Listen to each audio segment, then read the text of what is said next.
ABC Listen. Podcasts, radio, news, music and more.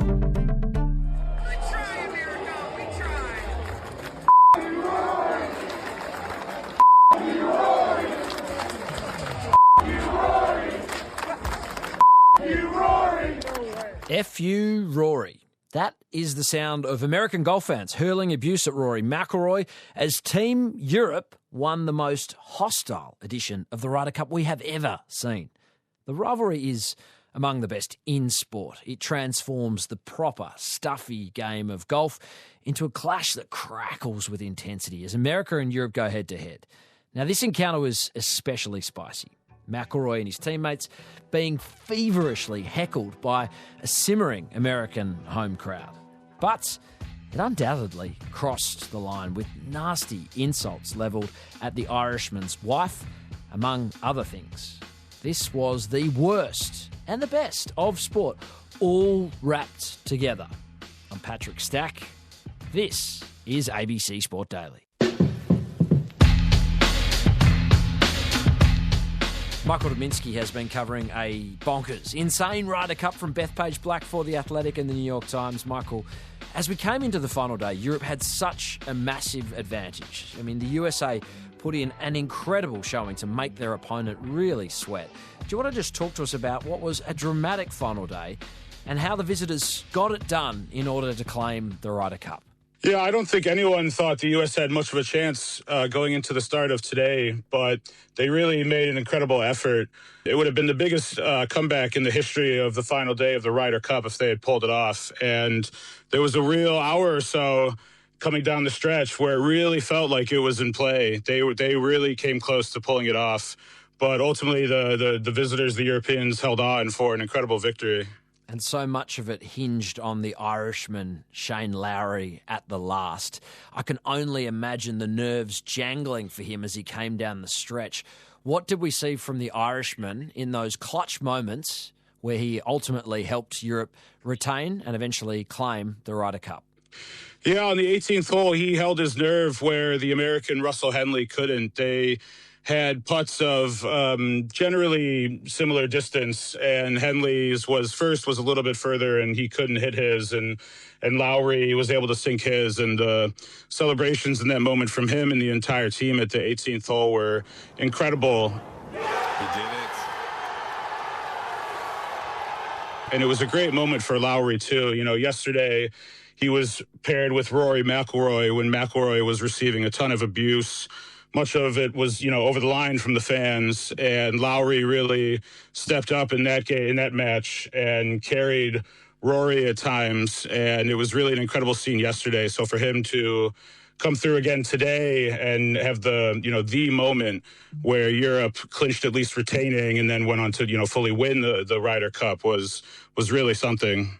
And when Shane made that putt on 18 to ensure they retained the trophy, you touched on the outpouring of emotion. It was also quite telling, I thought, when he spoke about the next edition being obviously held back in Europe. I know you're going to celebrate tonight, but when this all comes down, you said your mind will turn to 2 years' time and Adare Manor.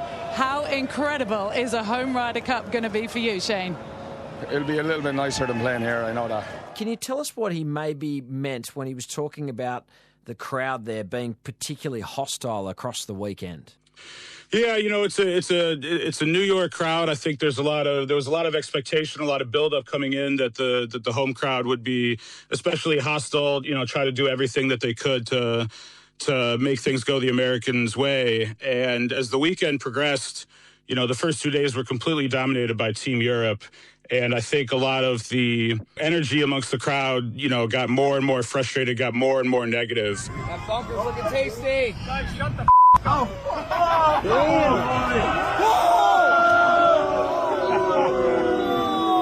And it really came to a head on Saturday, the second day of the competition, when Rory McIlroy was heckled, too much. I was in the crowd a lot on Saturday, and there were comments made, personal insults about him, about his wife, about his family. I was out there for 2 days with Erica McIlroy, and the amount of abuse that she received was astonishing, and the way she was out there supporting her husband and supporting her team was unbelievable, and kudos to her for that. A lot of stuff about, his playing partner in that match, Shane Lowry, a lot of his, about his weight and, the stereotype that Irishmen like to drink, which, Lowry has specifically said he is tired of that stereotype being thrown at him. So there was a lot of abuse that really stepped over the line from the fans on Saturday as the fans got more and more negative. I think it was Justin Thomas said that the American fans, he wished that the American players had given the fans more to cheer for. Cam and I said to Shane and Rory yesterday that we felt for him. It was, it was unfortunate, and Cam and I just wish that we gave them something to cheer for instead of people to cheer against. I think that was kind of the main consensus of the last 2 days, and we weren't giving them enough to cheer for, and they were just trying to help us win. But I guess that's the New York fans for you. And you really saw that yesterday in the Lowry and McIlroy match, which prompted them to the police presence was greatly increased during that match, following the players to sort of help control the crowd. Yeah, the McIlroy piece I thought was particularly fascinating because as international golf fans who would have watched the US Masters, he was supported in that event like an American, beloved in many regards. And as you say, some hectic treatment, beer being thrown at him and his wife being slandered, the event MC leading the crowd in an F off Rory chant. Yeah. Can you help me understand maybe why it was so especially hostile this time? We know the Ryder Cup is always raucous, but this felt venomous. Yeah, I think Rory, absolutely does have a lot of support in America, but I think this weekend it was as simple as he is the opposing team's best player, and so the fans are going to target him as much as they can. I think another thing that went into it was, and this isn't just this Ryder Cup, this has been sort of brewing for a long time in this event in America and perhaps in Europe too, but certainly in America where golf is such a sport built around manners and decorum and sportsmanship. And, you never see this kind of heckling at the Masters or the PGA or anything like that. And sort of the Ryder Cup is maybe the one time where fans are really allowed to act this way. And I think that there must be a section of the population out there that sort of sees it as their opportunity to say, great, I can act like I do at a football match or a basketball game, or I can yell anything I want and it'll just sort of be drowned out by the crowd. I think there's a lot that goes on in other sports that you don't see in golf, and this is sort of the one time where fans think that they can sort of do anything they want, and it doesn't fit with the atmosphere and the nature of golf at all. Not much happens in a vacuum in the year of 2025. And I just wonder how much of the state of world affairs right now plays into what we saw. We saw Donald Trump as a visitor on Friday. We know his terse or difficult relationship with sections of Europe lately. I just wonder, do you feel at all some of that political bent that is in the broader world right now was seeping into the golf and the action that we saw across the weekend? There were certainly elements of it. I saw plenty of fans with, signs or shirts sort of poking fun at Donald Trump. Saw a group of European fans that said, "Our Donald, Trump's yours," in reference to the Team Europe captain, Luke Donald.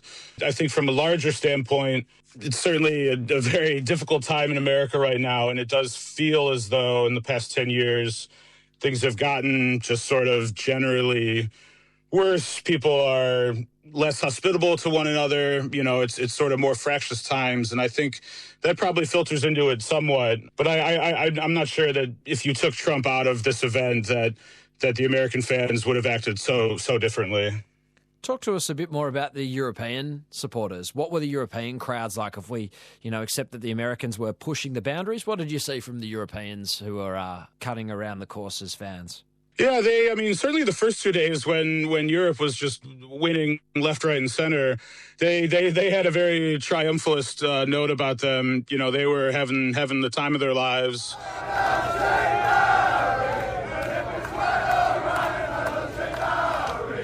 Really having a great time being the minority fans and making a lot of noise, a lot of, singing Olé, a lot of great chants. Was always appreciated international sport. I really enjoy the cleverness that you see in international chants that we don't sort of have. We have very basic chants in America. So I really get a kick out of that. And then today, things got tighter as the competition got tighter. I think the fans probably tightened up some and the Americans got a little bit louder. But, ultimately the European fans were the ones celebrating at the end of today. For all of that, I'm kind of intrigued to see whether you think what we've seen over the last weekend is going to alter the way the event is sort of managed in years to come. Do you feel like the line has ultimately been crossed and we're going to see, stricter policing of behaviours?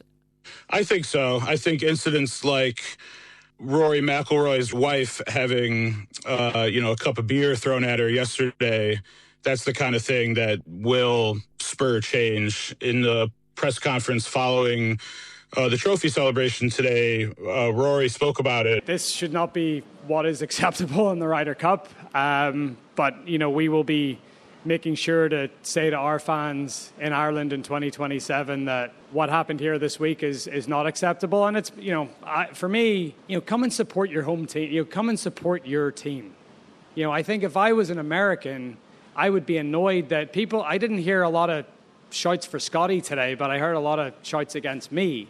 And it's like, support your players. I completely agree with him. I think that the Ryder Cup needs to make an effort in 2 years and again in 4 years when it'll be back in America to really make a point of telling fans that this is a different kind of event. You can, jeer the other team and, have fun and be a little spiky with it, but you have to know where the line is. And personal insults, going after players' family members, those kinds of things are not acceptable. I do think that it's likely we'll see the event make that kind of effort in the future because this can't happen again. And just finally, as much as it's clear that perhaps a line has been crossed a number of times throughout the course of this particular edition of the Ryder Cup, it's hard not to think that the hostility on a level is what makes this event so compelling. Is there an argument for the wild scenes, do you think, Michael? I think there is. I think the hostility does make it very compelling, and it's so unique in golf that's really what makes it special in golf, too, is that you never see this kind of thing in golf. I just think that ultimately you have to sort of find the middle ground where you do have a fun, spiky atmosphere with maybe some heckling, some booing, some jeering, but the kind of thing that doesn't include making fun of Shane Lowry's weight and insulting Rory McIlroy's wife and even just basic golf stuff like shouting when a player is standing over the ball ready to hit. It's one thing to heckle in between shots. It's another thing when the crowd falls silent and then you yell something right when a player's about to hit. So I do think that there's a medium ground there. It'll take some work for the event to bring fans into that medium ground. You're certainly right that kind of back and forth is what makes the Ryder Cup really special. And today ultimately was a reminder of just how special this event can be when there is a dramatic Sunday like today where the event is hanging in the balance. Today was one-of-a-kind drama. Michael Dominski, thanks so much for sharing what has been an incredible Ryder Cup with us. Thank you so much for having me.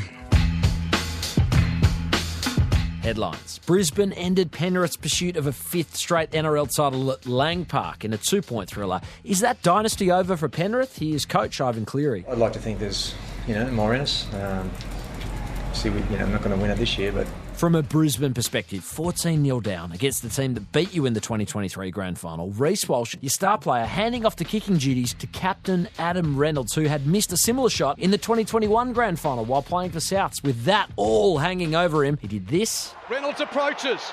Reynolds strikes. Reynolds converts! The Broncos lead! Now they will head to Sydney underdogs against a Melbourne team who look ominous, shapes as a beauty. Brisbane's a fun place to be if you're a sports fan right now. The Lions are still celebrating their back-to-back premierships following an enormous win over Geelong. Here is the moment. And last year's team of destiny is now a dynastic team. The Brisbane Lions bludgeon their way to back-to-back. That was Corbin Middlemass, who spoke to former premiership-winning coach Paul Roos on the ABC AFL Daily Pod for a comprehensive analysis on that game. You can get it on the ABC Listen app. I'm Patrick Stack. This is ABC Sport Daily, produced by Poppy Penny. Thanks to Fox Sports, Sky Sports, Nuclear, Golf and Zaya Golf for the extra audio used in this episode. Discover more great ABC podcasts, live radio and exclusives on the ABC Listen app.